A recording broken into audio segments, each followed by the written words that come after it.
بسم الله الرحمن الرحیم. عرض سلام دارم خدمت همه شما ورزش دوستان و ورزشکاران گرامی.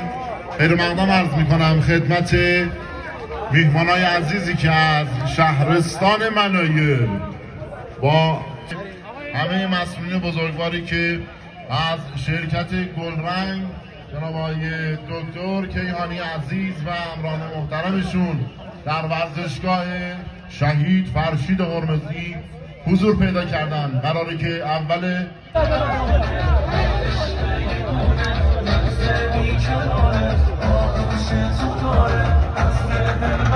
آرزوی موفقیت داریم برای همه ورزشکارامون، مخصوصا تیم ستاره سرخ توسنگان و این رقابت انشالله که بتونم سنگ تمام بزنم برای ما و آرزوی موفقیت این بزرگواران و همه مردم خوب و عشق شهرستان توسنگان دارم. ببینید چه کار میکنن بچه های زد.